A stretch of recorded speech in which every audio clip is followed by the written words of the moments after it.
It's a new season with new faces, new teams, and a new balance of performance, but one thing remains the same, an absolute guarantee of 60 minutes of non-stop action. Hello everyone and welcome to the first round of the Mobileye GT World Challenge America Esports Championship, brought to you live here on GT World.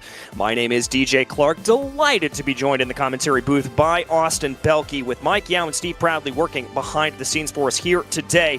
And Austin, fittingly, we start this American Championship on American soil at one of the oldest and greatest racing circuits in all of North America, Laguna Seca.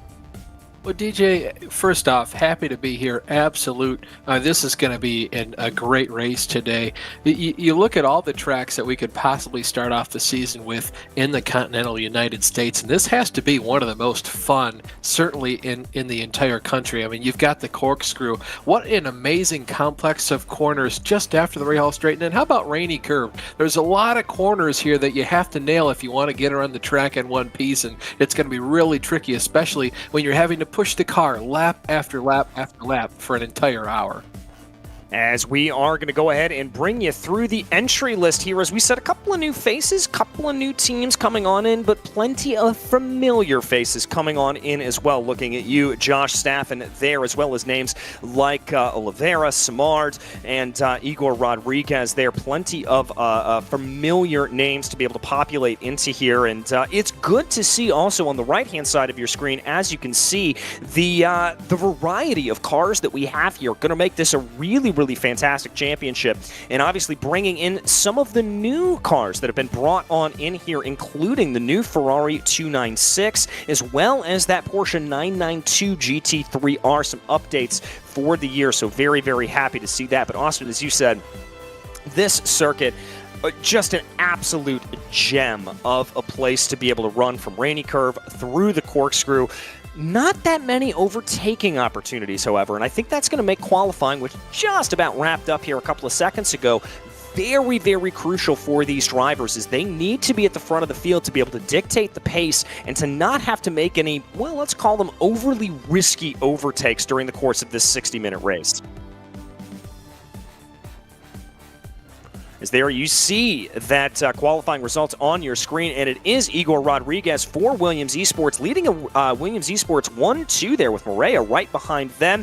Then we filter down through the order. As you can see, plenty of quick times there, not a lot separating our drivers, only a couple of tenths here and there, as we also have some great disparity among these different cars. Audi, Porsche, Lamborghini, Acura there, Ferrari, going down into Aston Martin and BMW up into the top 15. You love to see that there from all of them, continuing to go down through the order here. A couple of names that I would expect to maybe move their way up the charts a little bit, but again, starting in the mid-pack, they're going to have their work cut out for them around Laguna Seca. Austin. How about all this parity, though? I mean, you look at all the cars kind of spread around here. Page number one, you know, you had a lot of Porsches. Looking at the second kind of string here, 16th through 30th place, you've got a lot of Ferraris, and you kind of see some of the McLarens and a Mercedes pop into the mix. I'm really glad that you can have this many types of race car on the GT3 spec ready to do battle here today. These drivers are in for a fantastic time, and DJ, you hit the nail right on the head. This track is so hard to pass on. I look for a lot of guys making some late moves down into the Andretti hairpin. There's some very, very weird opportunities to make some overtakes there if the driver ahead of you maybe goes out a little bit wider than you'd like. It's super easy to miss the apex there. Kind of a double apex corner. Yeah, kind of a double apex corner, and definitely one that you've got to have a lot of commitment to, but there you can see on the grid as we get ready to go, the full field of cars here ready to take to the track. Hutchinson and Alvarado there behind Levesque. The first of your AM drivers there as we continue to, or the silver class drivers, excuse me, in the field. We do have that disparity. The pro class drivers, you can see them designated by the white number behind them, that white background, and then you have that silver class drivers. Those are going to be the ones with the silver background there. So two different championships that will be competing out on the track, but as we've seen many, many a time, yes, they may be in two different classes, but the battling is still going to be fierce, even if you have a pro coming up against a silver, because frankly, these are race car drivers, and any position gained is going to be one that you want to be able to take away. But as we look down through this fantastic grid, going to be a little bit tricky off of the start, I think. Always a little bit of a tricky jump going down into that Andretti hairpin, but hopefully be able to time it well. And I'd be very curious to see if there's going to be any communication here between Rodriguez and Moreira. They're up at the front of the field because, well, those are two Williams Esports teammates. And if I were them, I'd be definitely talking to one another and making sure that we know how to jump to this start and get it absolutely perfectly. Yeah, well, you know, not only do you have cold tires and cold brakes when you start the race, DJ, but these guys are going to be hauling the mail down into the Andretti hairpin. And when I say down into it, I literally mean down into it. There's literally a downhill section before you get to that corner, and it's really, really hard to judge just how much you need to brake when you're on cold tires, especially going downhill. These drivers are going to need to back their braking markers up a couple more feet than I think they're normally used to. So we're going to see a lot of action, especially as we get down into turn 1 and 2. And all these drivers really start to sort themselves out. Yeah, I have to agree with you there, Wholesale. Also, Love, we didn't see it on the qualifying order. I didn't bring attention to it, but we have one of the fan favorite cars. That's right, we've got a Bentley back at the back of the grid, so happy to be able to see that. But up at the front here, it is all Audi and Porsche. As they lead the way off there, Igor Rodriguez in that number 124 Williams Esports machine. Going to bring this field around for the formation lap. Questions there in our YouTube chats asking about rain. No, there is no rain here in California at the moment, both in real life and in the virtual world, as I take a look out of my beautiful California window and see sunny skies above me, and it very much mirrored here around this Laguna Seca circuit. Great overhead shot there. Really gives you an idea of just how much this track kind of layers over itself into that first section, and then obviously sweeps its way up around the corners. But one of the things that we are going to be having to talk about here today is the tire wear. That's been a big issue. It's not going to be as crucial here because we do have that mandatory pit stop where drivers do have to change tires, but tire wear has been significantly increased on this latest update here on ACC, and that's been a real talking point. Drivers have to be careful about it and make sure everything is together. Well, not just that, we know with the latest update, every single setup these guys had from before basically is, is null and void. You have to start with a brand new notebook of what you need to do to these race cars to make them quick around the course of an entire lap. So if you were practicing, maybe you built yourself a good setup notebook for the entire season, that thing is kaput. So go ahead and throw that in the trash. That's what it is anymore. The cars, they might drive kind of similar depending on what you do to tweak them here and there, but by and large, these guys are all rolling around here with brand new setups in these cars, and it's going to take a while to get used to what you need to do and tinker with for these cars to get the absolute most pace that you can. Yeah, it certainly is. Great camera angle there, by the way, looking down from one of the Marshall stands on that Rahal straight. Little bit of, I think, gamesmanship going on there, as it looked like Hutchinson and Alvarado kind of going side by side down through the corkscrew. I think everybody trying to get their elbows out here a little bit early, making sure they know that they are not here to mess around. They are here to race. Another great view there from the Marshall stand coming down through turn 10. A very quick sweeping corner as the field starts to form their way up here 2 by 2 down through the right-hander. This will bring us on down into turn 11. Sometimes an overtaking opportunity if you're able to set it up right. We'll have to see if that comes true over the course of the race today. Just after 5 p.m. virtual standard time here from virtual Monterey, California, as Rodriguez and Moreira bring their way onto the starting grid, bring their way towards the flag stand. All eyes on the flag man here at this point as we wait for the drop of the green flag and the beginning of the Mobileye GT World Challenge America Esports Championship, as there goes the green and we are racing in California. It is a good getaway there, and as we suspected, some good teamwork there from those two Williams drivers as they immediately get into line, but the rest can't be said doing the same thing. 2-3 wide, farther back through the field. We've got two cars off and into the gravel to the outside. They're going to be able to continue on. And that is Conduccioglu, I'm hearing, that is off and into the outside. That's one of the favorites here in this series.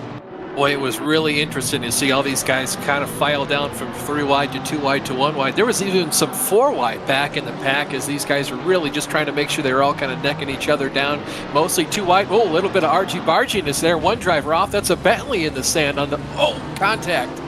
Big contact farther back in the pack right now as we keep our eyes on Kotacoglu right now, trying to recover from that opening lap incident. A little bit too wide here coming up the hill, and you've got to be very careful as they make their way into turn 6. This is a corner that is difficult to do under normal speed, as they're proving my point. A couple of cars off and into the background. We focus back in on the lead of the race here as Jaid Hutchinson for the Lamborghini Esports team trying to close down here on Moreira, seeing if there's going to be able to be a little bit of a pull and break this Williams stranglehold up at the front of the field. Yeah, no surprise to see a lot of drivers going off into the far right of the course there outside of turn 6. Like you said, DJ, that corner is tricky to make by yourself at race speed, just 1 car wide. We had guys going in there 2 wide. That is not a place I'd ever want to be 2 wide. If I'm in there in a 2 wide situation, I'm just going to lift and let that guy go either on the inside or the outside, because that is an especially tricky corner. So you can see Barrera here in his Ferrari breaking down into turn 1 and 2, and look at that double apex corner. Yeah, double apex corner. A little bit of contact there with the number 95. This is going to be back down for about 4th place in that silver category. We saw a little bit of a 2 wide up ahead of them with Kostovic and McKean right up ahead on the road as well. So drivers clearly trying to get their elbows out here early on to be able to make as many positions as they can. Little bit of a look there for Barrera coming down into turn 5 as they continue to go. Let's see if he maybe has a little bit of a peak here coming into the corners. Again, this is that treacherous turn 6. I would not be surprised if we see more than a few drivers stepping a toe out of line. Right on board now with the 369 number 369 machine as they get onto the binders here. A little bit of Ferrari versus Ferrari battle. Again, this is the new 296. New to the world, new to the sim here this year. Ferrari bringing that car at the end of 2022. Little bit of a wide run there down through the rainy curve. That's going to hurt some time. That's going to push them farther down the order. But here is a very damaged Audi of Marc-Antoine Landry and that number 711 machine trying to close down on Whirl up ahead of him. This is another battle in the silver class category, and looks like not the best run off the line, as DeSantis is now going to have a good run there in the Porsche. Yeah, DeSantis really capitalizing there on that kind of a weak corner exit that Landry had. We'll see if he has the opportunity to pounce as they head down into turn 1 and 2. Good opportunity to overtake here if he runs wide, excuse me. Looks like Landry's going to allow DeSantis to get to his side. They're going to be side by side as they head into turn 3. I think he just knocked him off the track there. I think you're right about that, is that there was definitely some contact there between the two. I do believe, though, that DeSantis was able to get back in line, and that number 12 Porsche looks like 1, 2, 3 Porsches. Yes, that is indeed correct. He's going to be able to fall back into line and keep that going, but not without losing a little bit of time here at this point. Only 4 minutes down in the race, plenty of time left to go. Don't want to be too aggressive here too early on, especially considering the damage that we see there on that 711. You do not want to pick up anymore. Yeah, look at all the gap that he has to the cars in front of him too, TJ. That's kind of the proverbial cork in the bottle right now, so you can tell a lot of drivers kind of anxious to see if they can't get by that Audis. You look up the field there at Chris Sievert in his number 39 BMW. Another one of our drivers carrying that onboard real-life camera. It's always great to see these guys in their homes and their rigs, you know. Oh, it always is. I always love to be able to see what the rigs are. And driving here this season for STR Esports in the very familiar livery, if you are familiar with any SRO Motorsports Group action, that Samantha Tan racing machine, Vincent Van Gogh inspired liveries across the entire fleet of BMWs that they run. Always love to see it. It's so cool and awesome. I got to tell you, I was down in New Orleans this past weekend and was able to see those cars in person, and they are just as gorgeous in person as they are on the track. There you see, not able to quite close in on the back of Stefano up ahead of him in that number 98 Acura, but still just trying to reel on in. And in a track like this, sometimes that can be enough. Just push a little bit more, try to force a mistake out of the driver in front of you, and that's going to be all you need to get on by.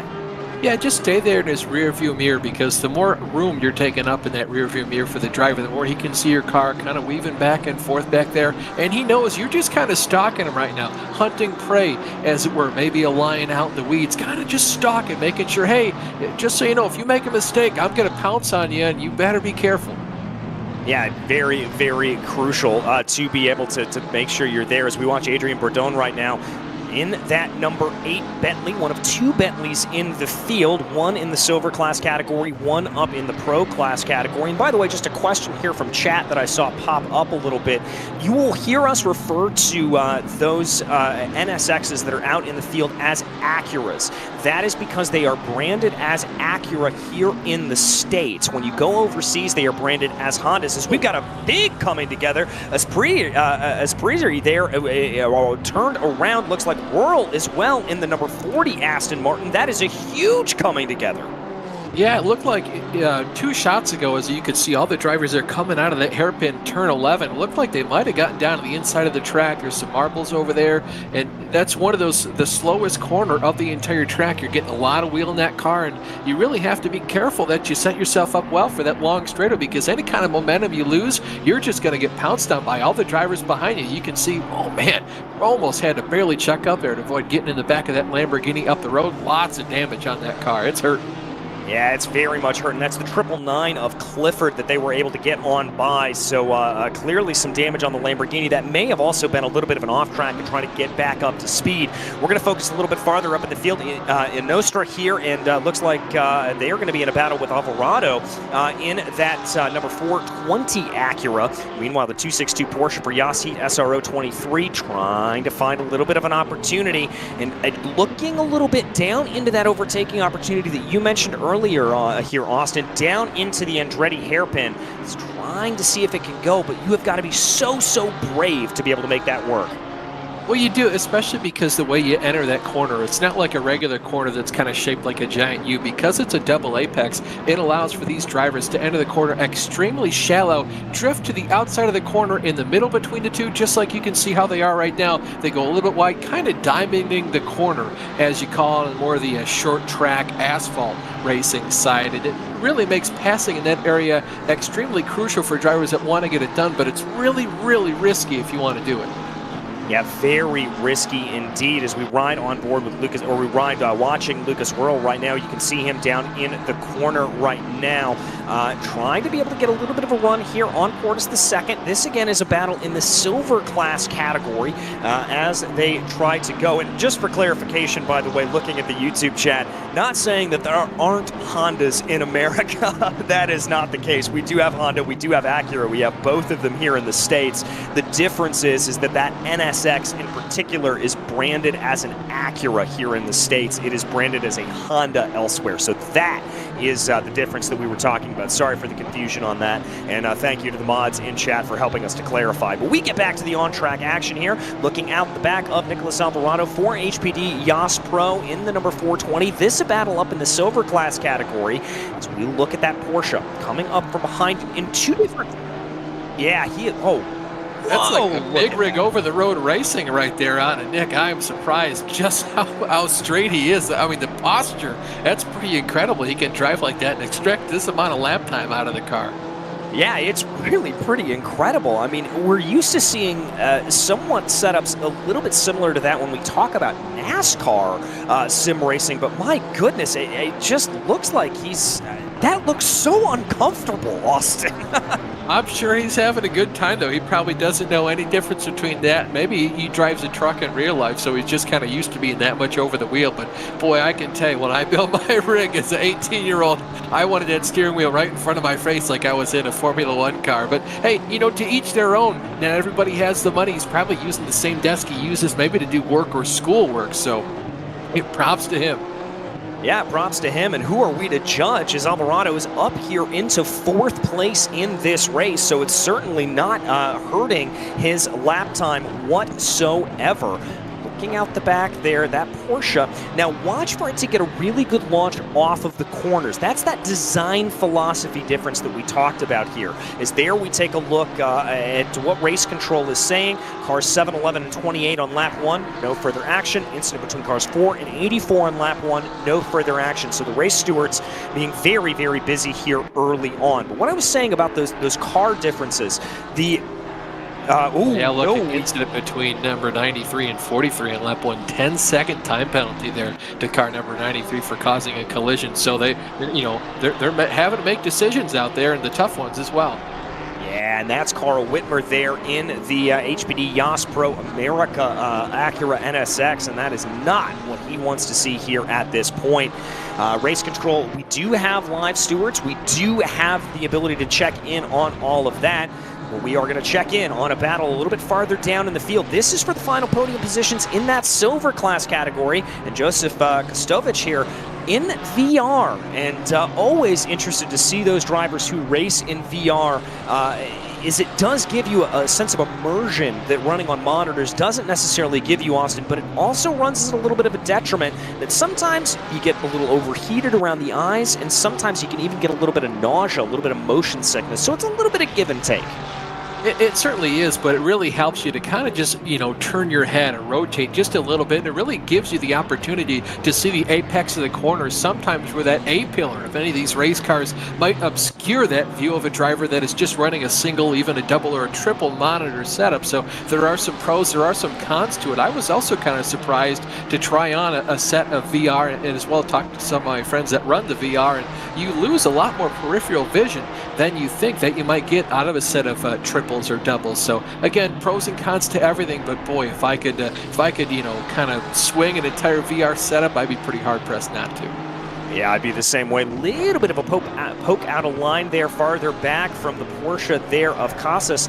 Right now, we're going to focus back in on Ionostra and Alvarado right now. This battle continues to be very, very close. The battle for fourth in the overall standings, as well as the fourth up in the pro category. Porsche trying to see if they were able to get a little bit of an advantage. The rear engine, rear-wheel drive base of that Porsche, done for so many years by the German marquee, gives it great launch off of the line.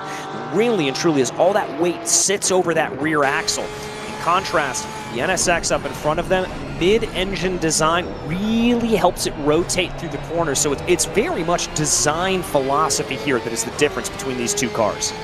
And isn't that one of the greatest things, too, about this wide racing in the GT3 spec, is that you could have two cars with different engineering philosophies behind them racing together in the same class. Oh, big moment there for Instranza. Yeah, Ionostra there catching the curbing down to the inside there of about turn 4, and that was enough to be able to get their way off into the gravel, and that's exactly what can happen down through that infield section. It is so easy to just put a tire wrong, and it'll absolutely come back to bite you. Thankfully, this isn't like some other circuits where the walls are very close. There's plenty of areas for runoff here at Laguna Seca, but that runoff with the dust, the dirt, and the gravel, it costs you time. Oh, Roberto there, number 20 car, or excuse me, in the 21st place, the number 44 machine, his Audi there. This is just outside of turn 6 as well. We knew there'd be a lot of drivers having some trouble. Not a place I'd want to go too wide just before the corkscrew. No, not at all, but they're going to sort themselves out there before they get down into it. Roberto and Stefano trying to be able to see if he's able to get a run, but not nearly able to get it at this point. Looks like that Williams Esports Academy driver is going to be able to hold on for the moment up in the pro category. Now, this is going to be a little bit interesting because it's that battle with the pros and the silvers. But farther back down in the silver category, this is a driver that we were focused in on a little bit earlier, Nick DeSantis for ND Motorsports SRO 2023, trying to make a move here on Yamamoto up in front of him in that number 10 Mercedes. We haven't talked a lot about the Mercedes here at this point. That is a sort of counter idea to the two cars we've already talked about. That a front engine design makes it a little bit understeery as it goes, but it allows you to lean on the car a little bit more, and that certainly helps you drive it. It really does, but also, kind of the contrast point to that is when you do want to put your power down, there's not all that weight over the rear axle, really leads to you spinning up that rear axle more so than you'd want, kind of leading to overheat those rear tires. So you certainly do have to be a little bit, I would say more throttle controlled on your right foot when it comes to that car. Yeah, most certainly, as we continue to flick our way through the field here, checking out some action, some of the best action right now, looking like it's going to be up for P2 overall, as Moreira and Hutchinson are getting very, very close to one another. Williams Esports being followed by Lamborghini Esports here, as we watch the Canadian in that brilliant green Lamborghini coming down into the corner. 44 minutes left to go in this race. We're eking our way closer towards that mandatory pit stop window. And for these leaders, you know, we were talking about this before the race here, Austin. I think that pit stop window is going to be heavily dictated by when they come up against traffic, because this 2.2 mile circuit, it's not that long of a track, and we are going to come up against traffic sooner rather than later. I completely agree. If you're one of the drivers, I'm going to say within the top 10, you have a lot more of that clean air up in front of your cars. You can see on the bottom of your screen, race control. Again, incident between car 787 and 72 on lap 1, warning to the 72 machine. And between the 43 and the 177 car on lap 1, 5-second penalty to car 177. We'll see if there are any more updates in that race control box on the bottom of your screen. Yeah, that, like it. But DJ, back to what we were talking about. If you're within that top 10 of cars, I would stay out on track either as long as you can while you have the clean air. If you start to catch some lap traffic, then I go ahead and bring yourself in, because if you're in that top 10 and you pit before you've caught lap traffic, you're going to be stuck in this big old field of cars, and it's extremely hard to pass here. Even if you are, I'm going to say, a half a second faster than somebody, it can still be extremely difficult to pass them. Very, very much so. And it's one of the sort of eccentricities here about Laguna Seca is that it is such a great track to drive, so familiar to so many drivers, and so many different styles of corners that it proves a really good test bed for a lot of drivers, but it just is incredibly difficult to overtake. We look at Vinny Oliveira right now in the number 72. That is the driver that was issued the warning for contact on the opening lap. I can tell you Hayden Harder was the driver who was given the penalty there on the 177. That's the TSE Racing North Star machine. That car is the one that was given, Oliveira has been given a 15-second penalty there, it looks like. And so he is going to have to serve that at the pit stop, it looks like. There it is. That's why it just popped up. The incident between the 69 and the 72 on lap 4. That was the incident between Oliveira here and I believe Aprisi, and so that is going to be a 15-second penalty there to the number 72. As we're going to jump back here. Yeah, we're going to check out the replay here from the start, kind of get a little bit of a overall view at what exactly happened, because this was a chaotic first corner, Austin. Yeah, well, you got a lot of drivers, sometimes 3, 2, even 4 wide as well. Oh, there you can see that contact between the two drivers, the 711, the 56 car, and I'm not sure who that gray-colored car was all the way inside of that, but that's just one of the things that can happen when you have so many drivers funneling themselves into one set of corners, and this is what we saw coming off turn 11. This is about lap 5 or so. Yeah, and that's that spin around there in the number 40, getting into the back of Aprisi, as they had a little bit of a problem there. Ooh. That's why that blue Lamborghini was really limping. I mean, he got, I think that was like 2 T-bones in one there for that car. Really bad damage. That's why you saw him, I'm going to say, like 20 seconds down on time. And this is that William Esports driver there going around. Yeah, and you can see there just picking up that little bit of understeer as a result of, frankly, snap oversteer coming through turn 6. Such a difficult corner. As we watch right now as Barrera able to get through it relatively easily in the 369, trying to close down on Kostovic up in front of him in that 949 Ferrari. Both of these drivers in a Ferrari, and so much more difficult, Austin, when you're talking about GT racing, to pass a car that is the same make and model as your own, because the beauties of the balance of performance is that each and every one of these cars gets around a lap relatively similarly. However, they generate the speed at different areas. So you may know that you've got better straight line speed, and that's where you want to line up the pass, for example. But when you're racing the same car, there's real no inherent advantage to be gained. You've just got to muscle your way on by. Yeah, well, that's incredibly right, TJ. You look at the Audi after this most recent update, it's about 1 kilometer an hour or 2 faster down the straightaways than some of its competitors as well. So if you're both in an Audi, you know, congratulations, you both have that straight line speed, but it's not like you have that straight line speed up against maybe a Mercedes or a Porsche, where you might be able to pull out and overtake a guy if you get a good draft, that slipstream. So right now, it's some of the most intense racing you can have, but it's also some of the most frustrating as well.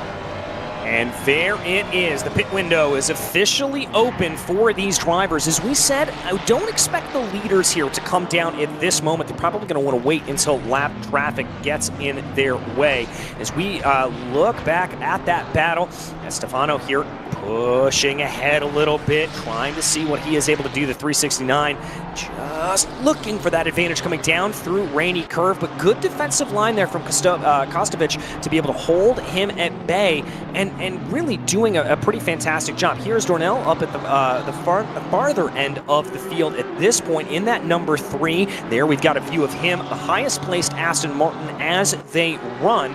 It's Lou directly up ahead of him that he's trying to catch in on, and Kirsten, and oh, big penalty here issued to the number 69 machine. That is Prizzi, and that is for contact with the 999, a 30-second penalty. Yeah, an entire half a minute. That's nothing to be trifled with as well. That is most certainly going to kill your race as time goes on. So, and that's what you can see. I mean, that was a big wreck, of course, coming out of turn 11. It wasn't just he and that number 999 car that got the wrong end of the stick there. That was a couple other drivers. You can see them on pit road as well. Some of those guys that got a lot of damage in that earlier wreck. But DJ, if you're somebody, you're on the tail of the driver in front of you, a big gap in front of him, pull your car down pit road right now. Maybe see if you can get an undercut on that guy. Get some 4 fresh feel goods on that car and see if you can't come out of pit road ahead of him after he makes his own pit stop. I think there's a lot of opportunities here for these guys to do that.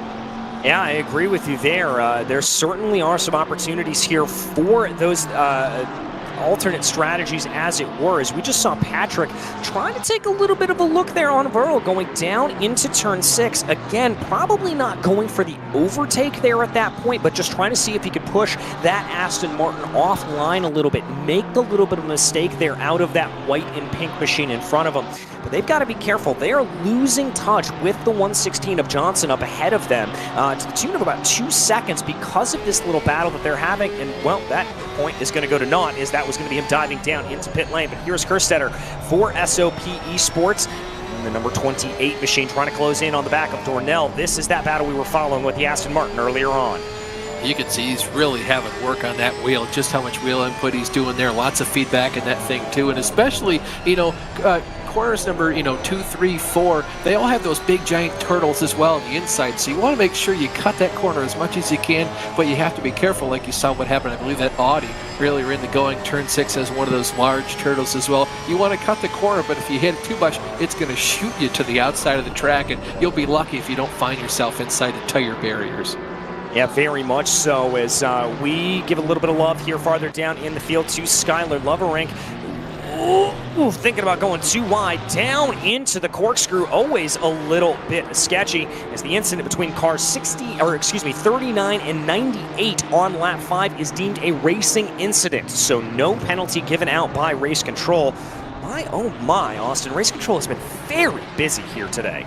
Yeah, they certainly have. I don't envy their position today. You see 2 more drivers diving down onto pit road to get done with their mandatory pit stop and tire change. Again, all these drivers have to change every single tire on their car at least once. So these guys have been maximum attack since the drop of the green flag. 60 minutes race, 2 sets of tires to go ahead and just burn yourself through. And if you kind of came into this race with the idea that you were going to run as hard as possible until your pit stop, this is a time to kind of evaluate how much your tires are worn, what the car is feeling like to this point in the race, because if your car feels like junk right now, congratulations. Not only do you have to do a 25-minute stint at the end like you did at the beginning, add another 10 minutes to that too. So if your tires feel like junk right now, it'll be even worse come the drop of the checkered flag.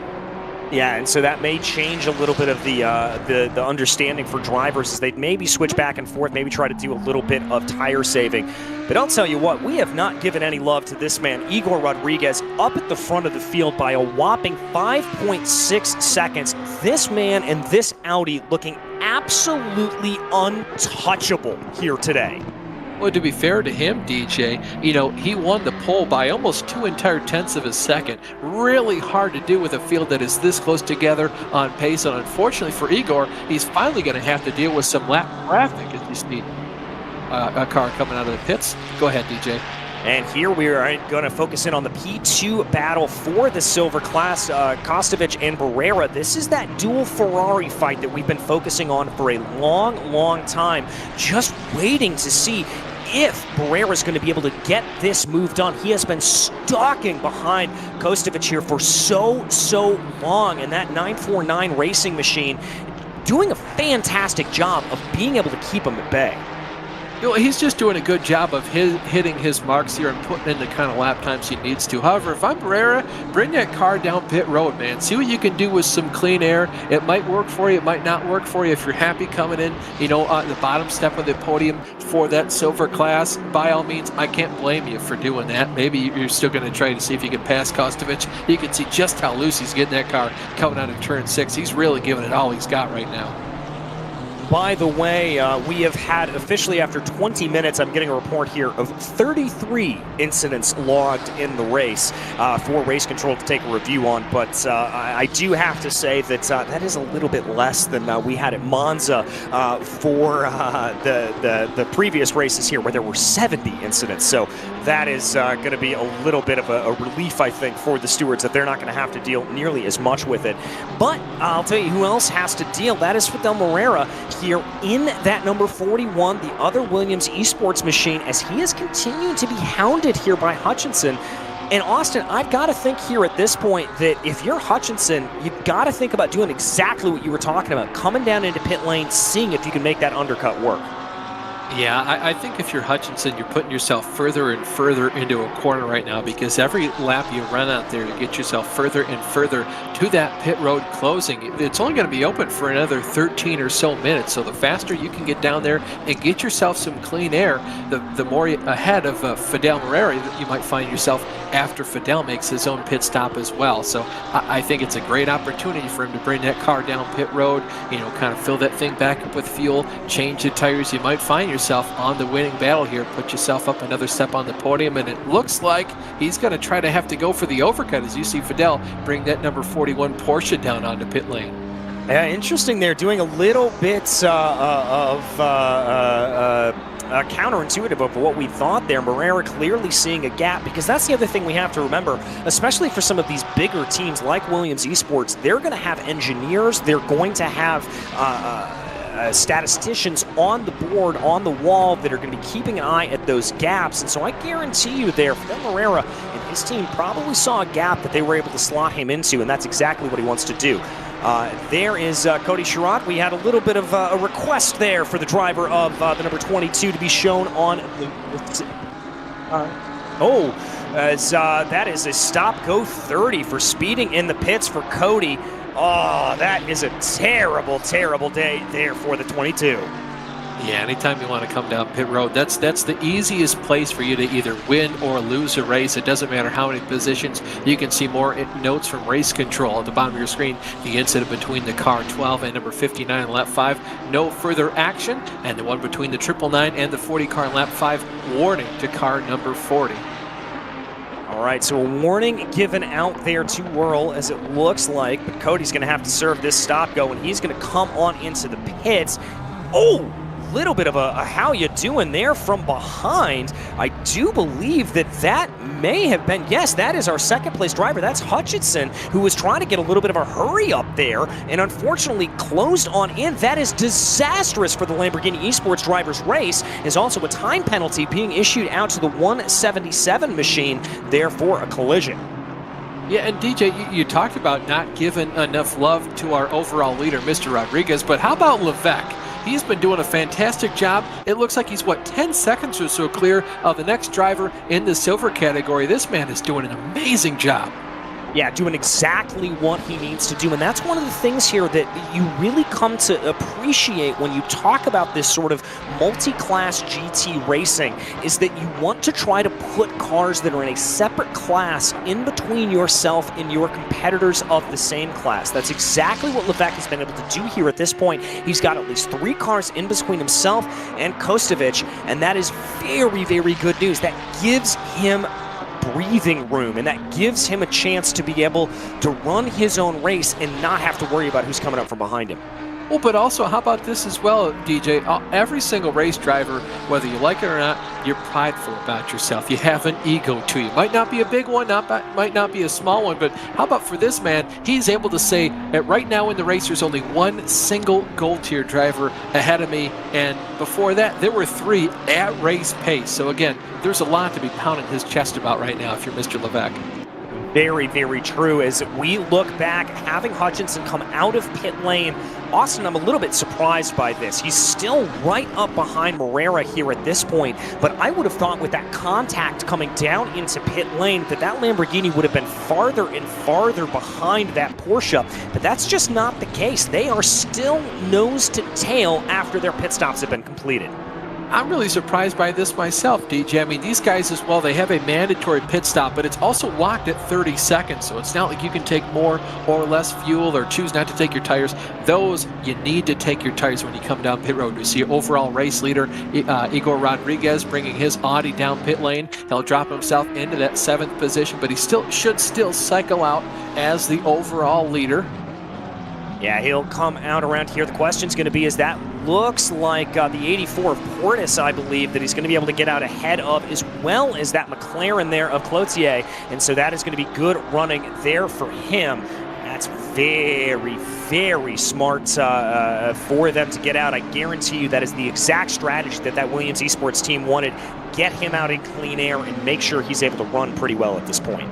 And not just that too, but at least for him, every single driver ahead of him for position on the racetrack needs to make their pit stop as well. So for him, he might be able to catch a lot of lucky breaks here. He's going to catch up to Adrien Bourdon just up the road, and maybe when he gets to the back of him, maybe Bourdon decides to bring that car down pit road. This is where it kind of plays in your hand of, are you friends with these drivers off the track, or do they maybe think you're kind of a jerk? Well, and that's the thing. If you make one of those little errors, if you hold up the leader at this point, race car drivers have the memories of elephants, and they will remember if you do it. If push comes to shove a couple of races down the road, rest assured that they will remember it. We look down to about 30th position here at this point. This is the number 59 Sim Racing Alliance machine of Patrick, in a little bit of a train behind Gobi and Martineau, some familiar names here in the running. And this is an interclass battle, but I've got to think that Patrick definitely wants to try to get that opportunity if he can. Well, certainly. I mean, this is what drivers do in the middle of your race. You've kind of settled in right now. You understand who you're racing for position, because at this point, almost everybody in the field has made their pit stop. And this is when you really decide, do I want to have to finish behind the guys I'm behind right now? No race car driver ever wants to do that. So you need to start picking up where are they weaker than I am on the racetrack, and what can I do following them, learning what they're doing, and maybe give myself a competitive advantage. As you now look to see Estefano Barrera in the number 369 Ferrari car. He cycled himself to the lead, still has to make that pit stop. Gonna bring that car in right now.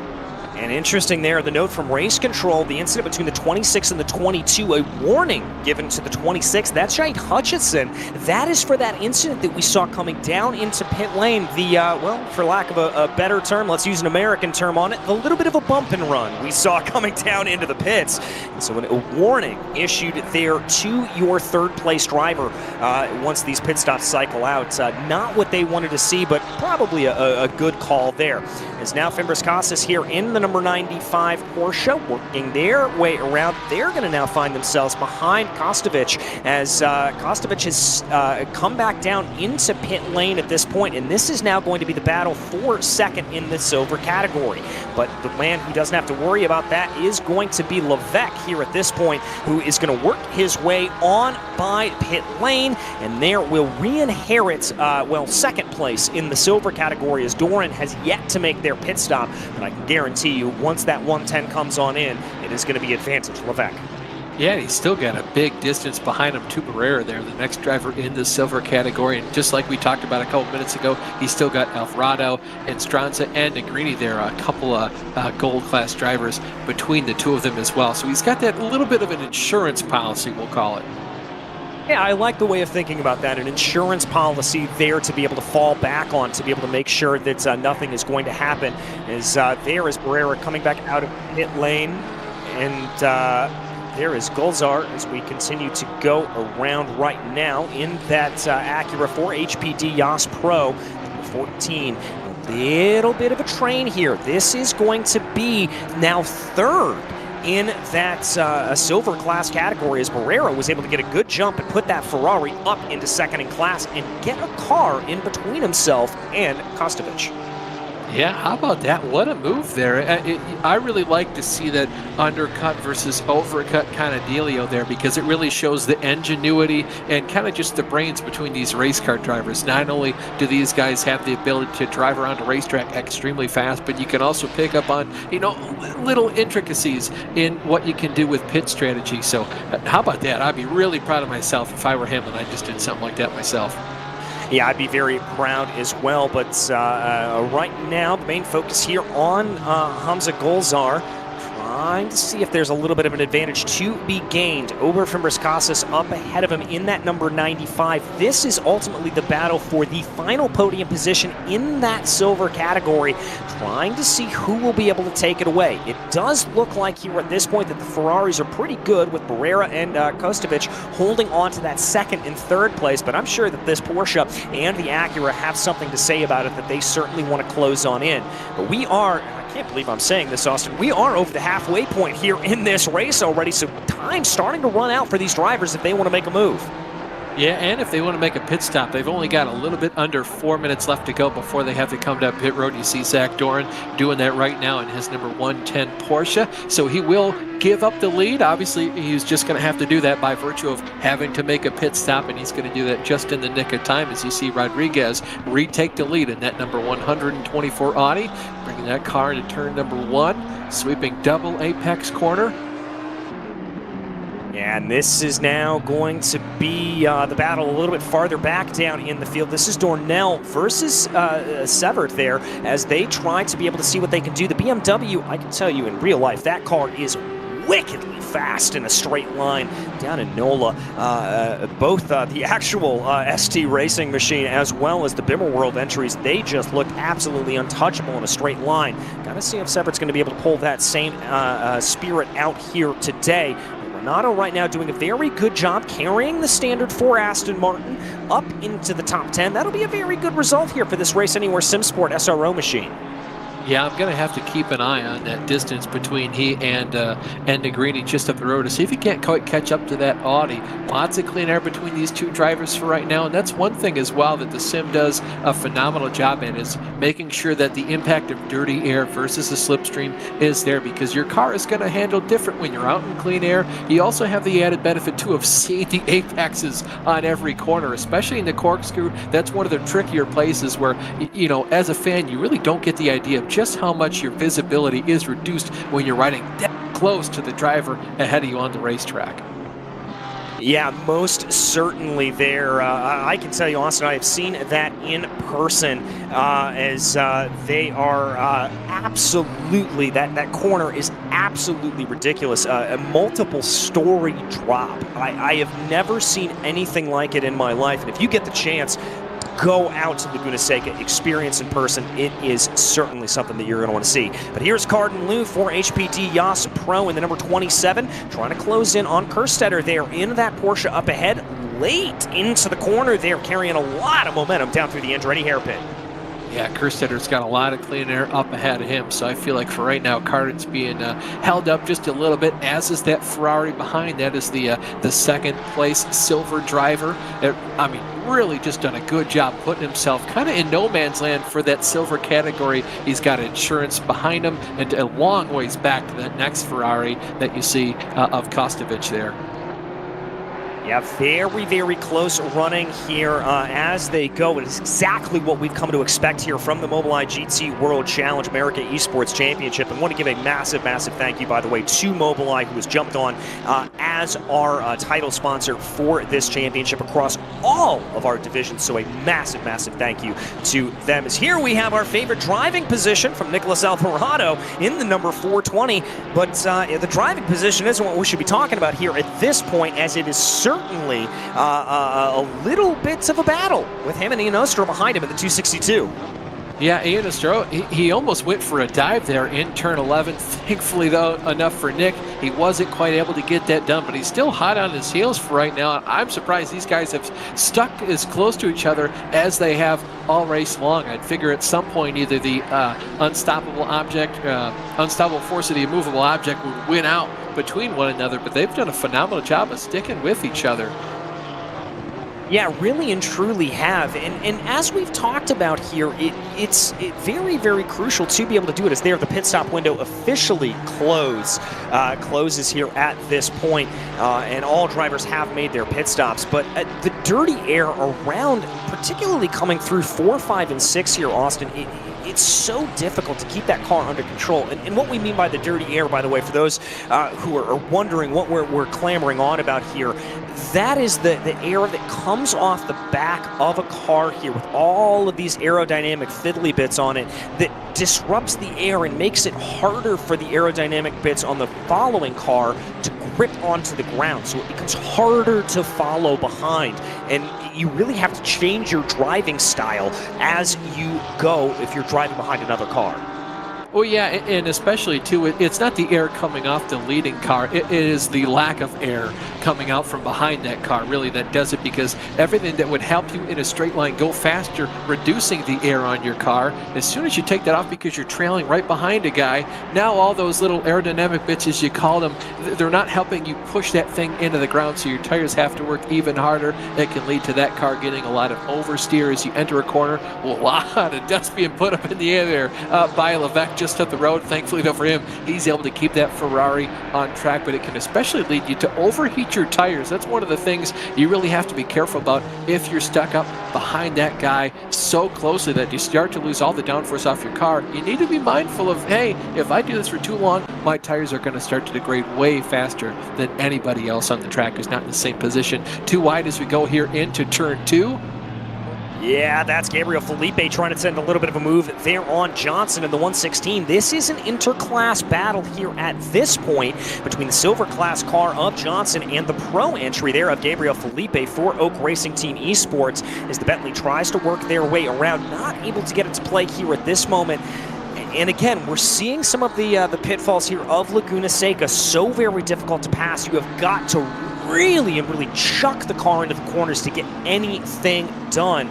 But these drivers doing everything they can, and I think Gabriel definitely thinking about trying to make a little bit of a move here. Loses some time through turn 6. Not altogether unsurprising that Bentley, known for having a little bit of understeer inherently, and when he's in that dirty air, when that car is in that dirty air, it's definitely going to be feeling it. But able to keep close. They're coming down through the corkscrew and keeping everything on and keeping that pressure on that 116 Porsche up ahead. Well, DJ, this is where something you talked about at the top of the broadcast comes into play as well, the kind of different fundamentals of engineering that goes into these cars. You saw the Bentley side by side with the Porsche coming off the corner. You're going to see that Porsche scoot away off the corner. Why is that? The same thing you mentioned earlier. The Porsche has all that weight, the entire engine of the car, over that rear axle. In the Bentley, it's over the front axle, so he's got a lot more grip with the front tires going to the corner. You see him thinking about making it too wide here as they go into turn 2 once again. But boy, if this Porsche can get itself turned and pointing in the right direction, it's going to scoot away because, again, all that weight over the rear axle, that's where all the traction comes from. Exactly, and I gotta say there, I kind of liked what I saw from Felipe. It was kind of like he was sampling a different overtaking line coming down into that Andretti hairpin. Thought about coming to the inside, thought about coming to the outside, and just wanted to see where Johnson defended. And that's one of the things here when you're trailing behind a car like this, is almost a little bit of front-to-rear contact there between the two. You've got to try to figure out what the characteristics of these cars are, and the characteristics of the drivers is there. Felipe runs a little bit wide, and that's going to put it on. Yeah, he had to lift. That's going to throw this on its head. Vernal going to try to see if he can get a little bit of a move there on the Aston Martin. That's not going to play, but that's going to back Portis and Bourdon up behind him, and we've got a full-fledged battle going on.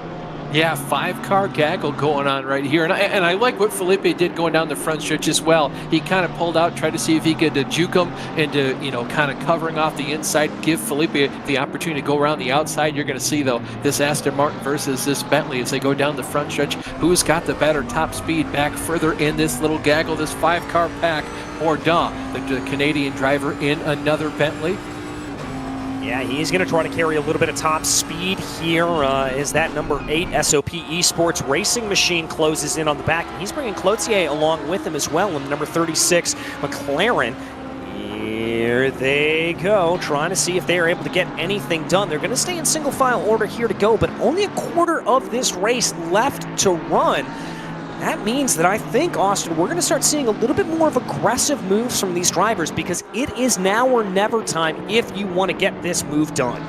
Yeah, it's a do or die. The pay window's going to open here in just a couple minutes, and that's when these guys get paid their points. If it were a real-life race, that's when you get to go to the pay window. You get your cash money, those dollars, to help you fund your race team organization. If it is anything like it was back in the 50s, the 60s, the 70s, if you don't get enough money on the racetrack, you don't get enough money to eat for the next week, because it's a given that you're going to bring your race car back out here. You still got to buy those tires and fuel, and you might not need to buy the best dinner for your family at home. As you can see, another two-wide battle here. This looks like it's McKean on Barrera, and this is his only insurance policy between this silver driver and the rest of the silver field behind him, so he's got a lot on the line right here. Yeah, he really does, and I would not be surprised if we see Barrera really put up a stout defense here at this point, because behind McKean, Kostovic is only 0.8 of a second behind, as indeed he is in that Ferrari that you can see just out of the corner of your shot. So the red and white Ferrari here of Barrera knows what he needs to try to do, and I think he may even try to make a little bit of a push here on Carton Lou to see if he's able to move his way up ahead. But this is part of the problem here that you can sometimes run into in GT racing. We don't have any of the artificial overtaking devices such as DRS or push to pass or anything like that. So you can get into draft trains where the same thing kind of applies. And so that's what we saw further back in the field. Nothing comparing here at this point, though. The battle for the top 5. Alvarado being chased by Angel Nostra here at this point. Porsche versus Acura. Yeah, again, two cars, a little bit different engineering fundamentals behind them. You talked about the mid-engineness in that Acura car and the rear engine in that Porsche. So again, these cars are going to handle a lot more similarly than that battle we were looking at between the Porsche and the Bentley a little bit further in the field. And again, it's do or die time. This is when I expect to see a lot of drivers making some more riskier moves. You can see race control noting an incident between cars 116 and car number 4 on lap 28, giving a warning to the driver of the car number 4. Well, at this point, I think that is Lucas Burrell again. That car has been involved in the wars here today as we focus in on the battle for P2. Moreira and Hutchison right now. This is starting to get a little bit intense. This is the battle for P2 overall. Jaid Hutchinson here for Lamborghini Esports team versus Felipe Moreira up in that number 41 for Williams Esports. Two very storied franchises, very storied names when it comes to racing, and they're about to duke it out here in the final 12.5 minutes. Yeah, you can see Hutchinson, it's not just enough to get himself up on top of the podium. He wants to be at least on that middle step, and he continues to hound Moreira just up the road. And really for Jaid, you have to wonder if it's kind of a race where you have to think, what if? Because again, he was forced to do that overcut opportunity as soon as Moreira took that undercut one. And when he was coming to the pits, remember, he made contact with another car coming onto pit road, and I'm sure that hurt him a lot more than he was going to let on with how close he continues to trail that number 41 Porsche. Yeah, he really wants to try to put in the moves here at this point, move his way up onto that second step of the podium, but the Porsche just absolutely putting on the moves where they need to do. Oh, but look at that braking for the Lamborghini coming down into the corkscrew very, very late on the binders, and unfortunately, I actually think that cost Jaid a little bit of time as he kind of had to woe the car back up and get it turned the right way. Yeah, that's one of the things, too, as you get down to the end of the race, the fuel load in these cars is going to continue to get lower and lower. And all that is less fuel in the car makes you go faster down the straightaways. It gives it just a little bit of a difference in how the car feels as the race continues to go on. And how about this side-by-side camera action? The drivers in second and third position, both with those real-life kind of in-car cameras you can see out the front of the number 3 car, out the back of the number 2 position car. And I love that. You can see the absolute look of concentration here from both of these drivers, completely and totally focused in. And what I'm really watching here, Austin, is watch Moreira. watch on the right-hand side of your screen, looking out the back of that Porsche. Do you see him glancing up? Do you see him glancing in his rear-view mirrors? No. He is focused on the road. There, that's the first time I've seen him look behind him and try to spy what the gap is. That is a driver that is focused, and that is a driver that knows how to win. Oh, he ran a little bit wide, though, in turn number 6. He didn't run way wide, just maybe missed the apex by a foot or two, but look at how much that's going to give the advantage here to Hutchinson. Absolutely right on that tail end of that Porsche. A little bit cleaner corkscrew there for Moreira. However, Hutchinson knows if he can continue to make, keep those eyes going up in the rearview mirror. The more they're in the mirror, the less they're out the front of the race car. Very much so, and watch, if I'm Jaid Hutchinson here at this point, I'm going to start poking and prodding. I'm not going to go for a total overtaking move, but I am going to look down to the inside here of turn 1. I'm going to just move the car offline a little bit to see if I'm able to distract Moreira off of his traditional braking line, because just that millisecond of glancing in the mirror as you're coming into the braking can be enough to absolutely ruin a run like this. Yeah, I'm going to keep looking too. Look at how close Moreira got to hitting that turtle. He got right, absolutely. That's the tightest you can cut the corner, and Hutchinson is doing the exact same thing. Both these guys, I was thinking that Moreira is starting to lose the touch with those tires, but clearly he's still got it. Only just barely a slip up there in turn number 6. We'll see if he does it again, though. If he does it, I think Hutchinson's going to go for it. It's back further through the field. You can see McKean there going on Moreira. Looks like he's going to lose the last of that insurance policy he had. He's got all those other silver drivers just behind him. Yeah, certainly does there, as Kostovic, I think, trying to be able to see what he can do now that he's going to be up into that position, and we are going to be faced again with the battle of the dueling Ferraris as they come down here. Barrera and Kostovic, that is going to be it. There is Kostovic in that white and black Ferrari up to third in place. That is a third in class, rather. That's an impressive drive here from this 949 Racing Ferrari. Yeah, but how about just the duality that Kostovic now has to have? Not only is he on the offensive to try and catch up to Barrera to put himself on that second step of the podium, you have an incredibly hungry driver in goals there. That number 14 Acura just behind him. He's pounding to the back door of Kostovic saying, hey, make a move, slip up. I want to get myself on the podium. You've had your time in the podium spots. I want to finish here. Oh, one driver off. That's that brightly colored Porsche. This isn't the corkscrew. Yeah, and that's Fimbres Casas. Not entirely sure there what happened to him. That's a bit of a strange area for that car to be off on. I would maybe suspect a little bit of contact there potentially, or maybe just goosing the throttle a little bit and sending it spinning down off into that area. But the good thing is he's cleared out of the way and no contact there with any other drivers. We focus back in on the battle for P2 though. Hutchinson versus Moreira. Who is going to be able to walk away from this? Who is going to be able to take it? Again, it looks like Hutchinson a little bit later on the binders coming down to the corkscrew, but just that inherent advantage of the Porsche able to plant that right foot and jump off the line. Yeah, you could see Jaid had to kind of catch the car. I don't know if that was just a little bit of blippiness with the internet there, but he had to go a lot wider going into that first part of the corkscrew than I'm sure he would have liked to, and that really kind of hurt his exit, especially down there into the rainy curve, and he continues to really lose a lot of time here to Moreira. Whenever they go on the straightaways, the Porsche has a really good ability to just get turned in the center of the corner, especially put its foot down. This is what went on to that Porsche that we saw in the corkscrew. I reckon he wheel hopped, given he's all by himself. Maybe he caught the curb.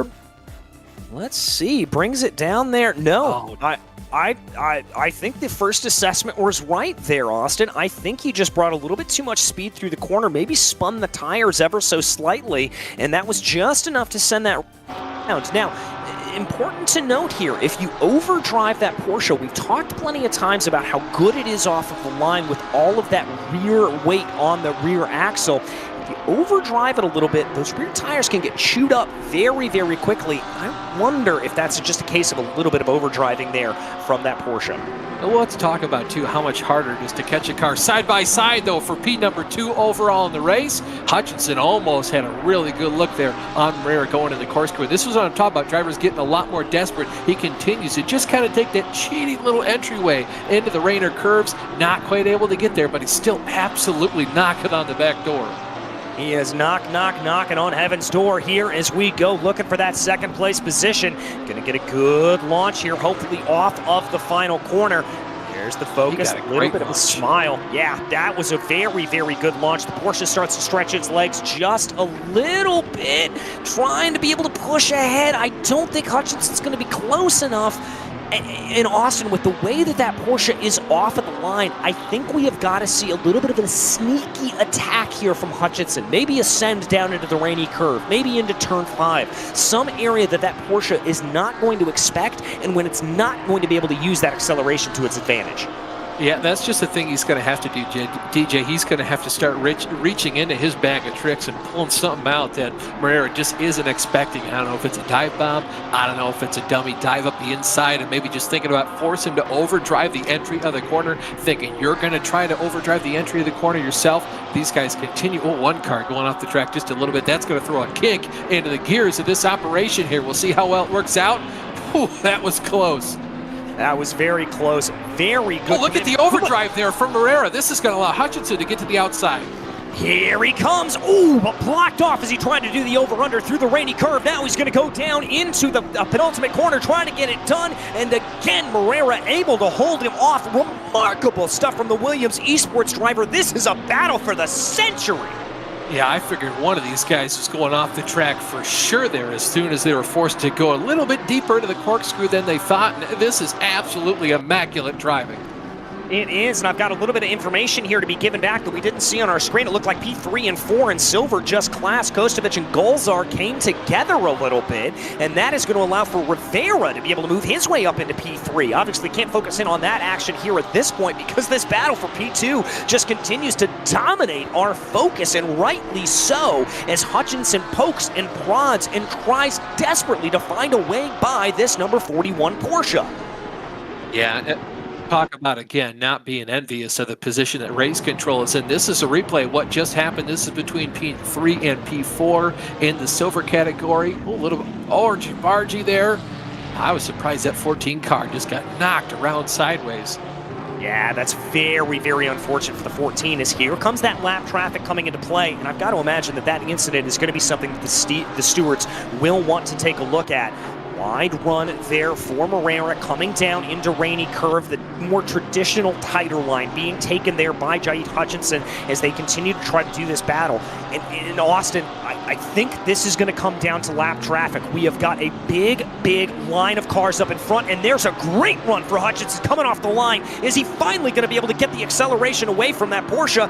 Nope, trying to be able to go. I'm hearing, by the way, that battle, the coming together for silver class category, no further action taken. Look at this.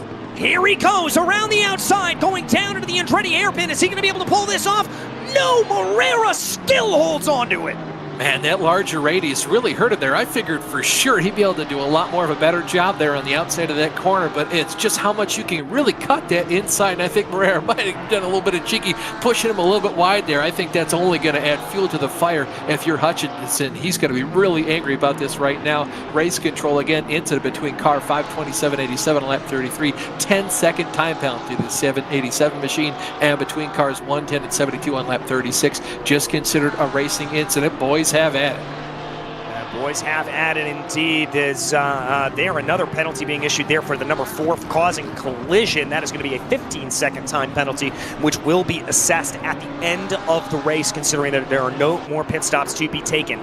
Not quite the run there that Hutchinson wanted to have coming down through the corkscrew, but he certainly was close, and he continues to pile on the pressure.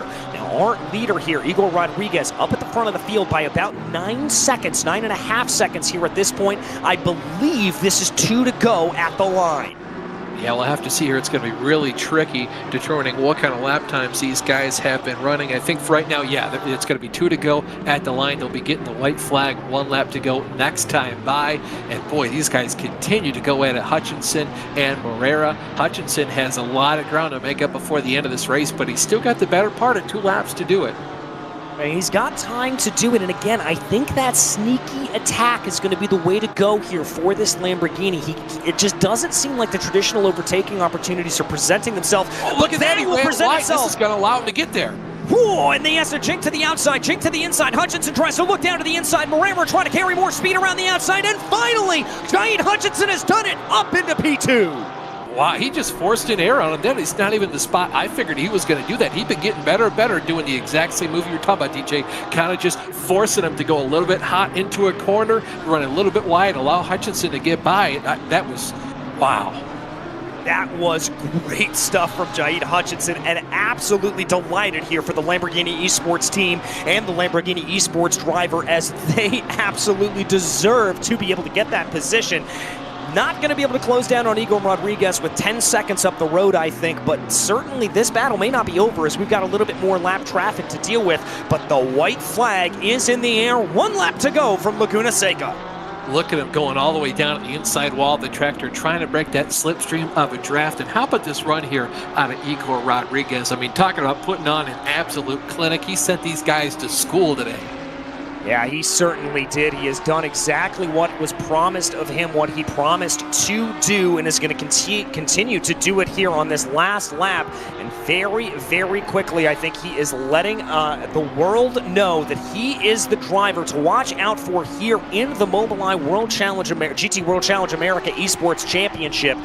Igor Rodriguez for Williams Esports. He's put a pretty high bar on the rest of this field. He certainly has. I mean, he's been pulling away almost the entire race. I mean, just been doing a phenomenal job. Every single apex, this guy's been nailing them all day long. He did a phenomenal job with the pit strategy. Had a little bit of a chink in the armor there coming out just behind the lap car, but he continues to be absolutely on it. Absolutely on it. And let's also give some credit here to Levesque, who continues to have a dominant performance in silver. And there, for the first time, though, we see a smile start to creep across the face of Igor Rodriguez as he comes out of the final corner, puts his hands in the air, and celebrates a victory here from Laguna Seca. Yeah, a little bit of a look on Noah hands as he crossed the finish line there. Just behind him, looks like Hutchinson is just barely going to beat Moreira to the start-finish line. Oh, I think Felipe Moreira may have wanted one more lap at that, as he could have had another opportunity to maybe get a little bit of a move done. But talk about persistence there from Jahid Hutchinson. And let's talk about this man, Marek Levesque. Absolutely incredible run. Look at that. 1, 2, 3, 4, 5, 6, 7, 8 cars in between himself and Barrera for the next car in silver class. I mean, he was the 4th place car overall. I mean, talking about Rodriguez put on a clinic, Levesque did as well. As you see Barrera across the start-finish line, P2 in that silver category.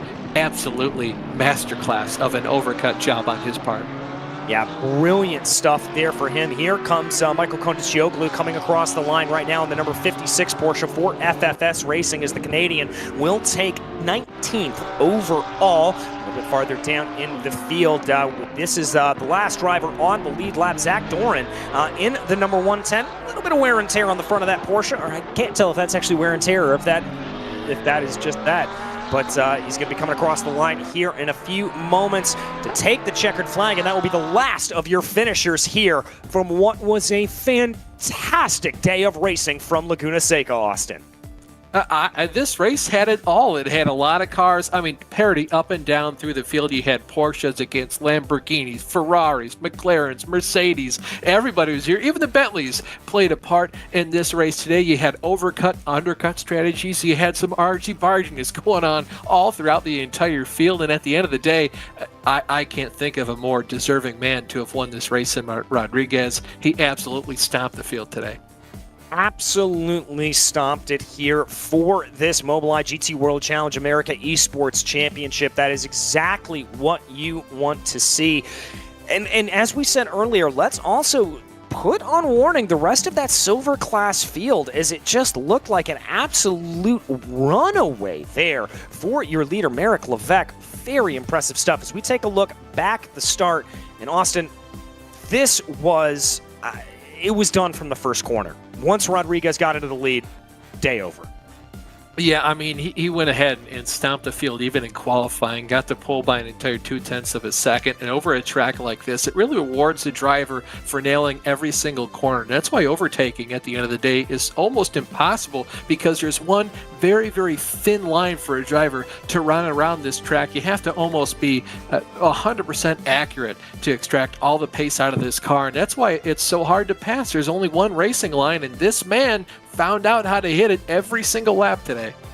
Certainly did, and we didn't get to focus in on him all that much here at this point, but, we also have to take into consideration that he was able to build up a 10-second advantage on the rest of this field while navigating traffic around this circuit that it is so notoriously difficult to pass on.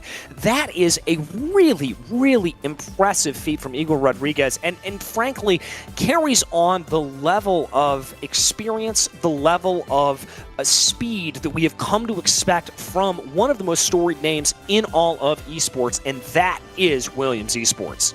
Well, how about, too, the level of professionalism from these drivers, the sportsmanship of this entire group of guys and girls out here. The lap cars, they weren't out there, holding on like a Ryan Newman in NASCAR terms, just making sure he didn't get put a lap down. They were being very, very nice and, considerate of the faster drivers around this racetrack and kind of pulling off to the side to let them by, but also in a smart way as well. DJ, though, I think you're standing by with someone.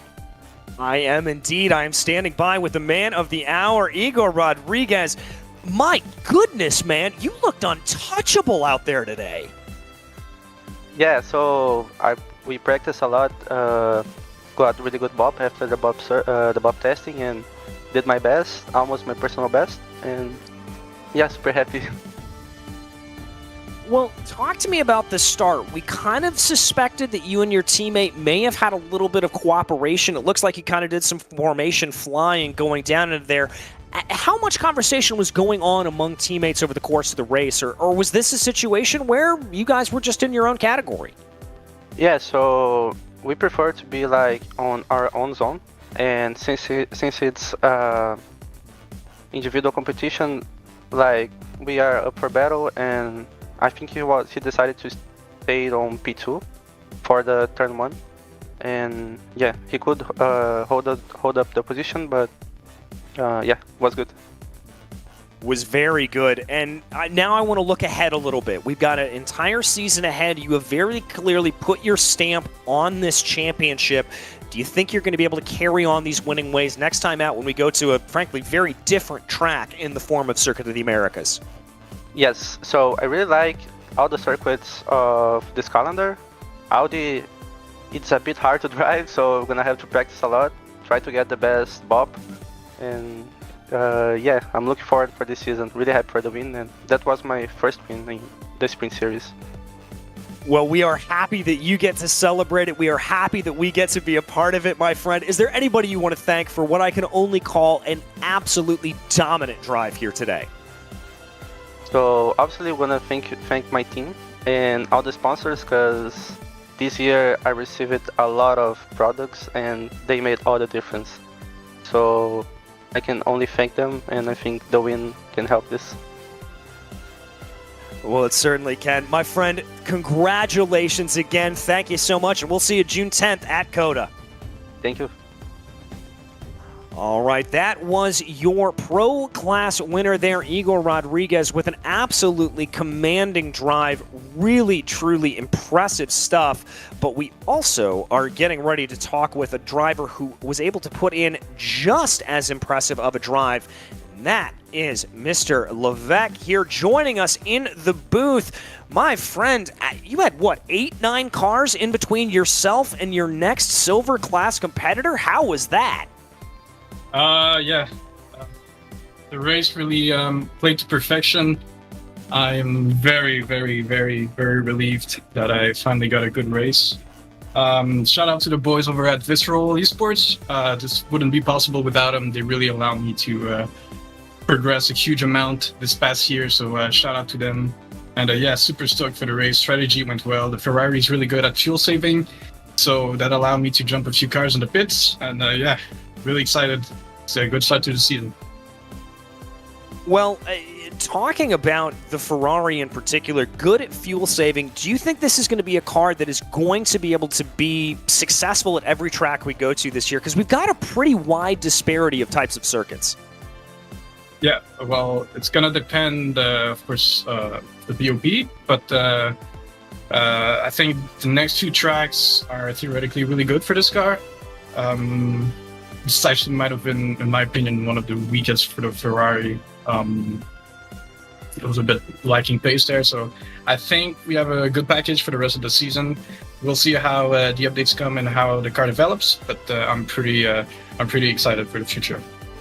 Well, we're excited for you, my friends, and I've gotta ask you though, is this a situation where you're going to be riding high, where you're going to be looking at the championship as a whole, or do you kind of have to focus yourself down a little bit and just say, I got to do this race by race? It's going to be race by race, without a doubt.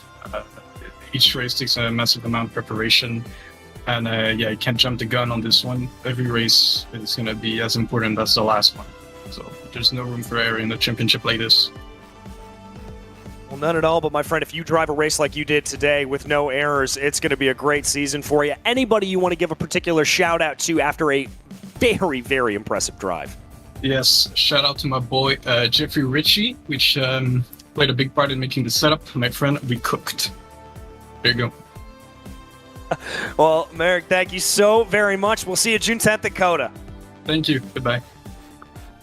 Well, those are your winners there in the pro and silver category. And before we go any further, we have got to thank Dynamic here for the amazing pictures that we get, our official esports imaging partners here for the Mobileye GT World Challenge America Esports Championship.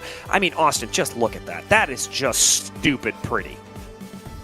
It amazes me every time how lifelike something from a simulator like ACC can look. I mean, that looks real. Apart from me knowing there's no way in the world that we could get a car in that same position over the wall, I feel like that'd be an OSHA violation especially, but it looks amazing. Absolutely looks amazing, and I'll tell you what else is going to look amazing. That is going to be Circuit of the Americas here in just about a month's time. Yes, you heard us right. We head down to COTA, head down to Texas on June 10th.